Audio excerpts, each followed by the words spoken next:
आणि सुरुवातीलाच एक महत्त्वाची आणि मोठी बातमी, राज्यातील महामंडळं ही दिवाळखोरीच्या उंबरठ्यावर आहेत।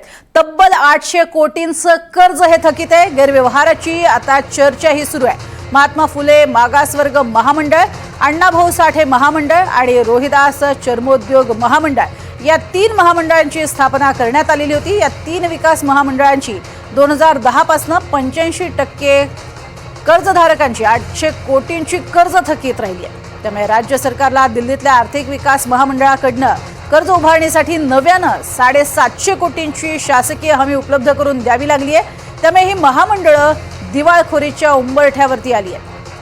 अधिक माहिती घेऊयात सागर कुलकर्णी यांच्याकडनं। सागर, नेमकी ही महामंडळं दिवाळखोरीच्या उंबरठ्यावर गेलीच कशी, काय अधिक माहिती? प्रज्ञा, जी आपण आता नावं घेतलेली आहेत हे तिन्ही महामंडळ काही विशिष्ट समुदायासाठी त्यांच्या आर्थिक स्तर वाढावेत आणि त्यांना रोजगार उपलब्धी निर्माण व्हावी या दृष्टिकोनातून वेगवेगळ्या योजना अंतर्गत त्यांना कर्ज पुरवठा केला जातो।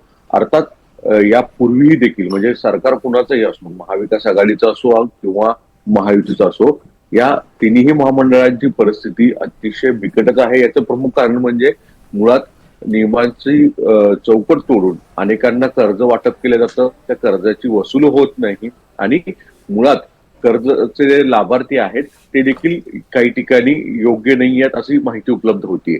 यामुळे मुळात दिलेलं कर्ज ते परतावा न होणं या सगळ्या गोष्टीमुळे हे सगळी महत्वाची महामंडळे जी आहेत ती दिवाळखोरीच्या उंबरठ्यावर आहेत। आता मुद्दा उपस्थित राहतो की यासाठी राज्य सरकार वारंवार एक सामाजिक बांधिलकी म्हणून कर्ज देत राहत असतं। भलेही या कर्जांची रिकव्हरी होऊ न होऊ, पण एक सामाजिक दायित्व आहे म्हणून सरकारची भूमिका असते आणि यातून अनेक वर्ष वारंवार कर्ज वाटप केले जात आहे।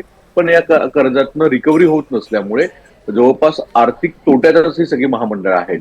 आता जर आपण पाहिलं तर यातले जे संचालक असतील, या महामंडळावर जे प्रशासकीय अधिकारी आहेत ते देखील या मोठ्या गैरव्यवहारामध्ये समावेश असल्याचं म्हटलं जातं।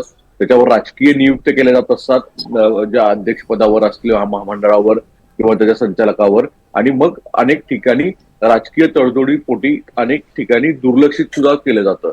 यामुळे इतकी मोठी महत्वाची महामंडळं आज दिवाळखोरीच्या उंबरठ्यावर आहेत आणि राज्य शासनाला सर्व महामंडळ तोट्यामध्ये चालवण्याची परिस्थिती आता उद्भवलेली आहे।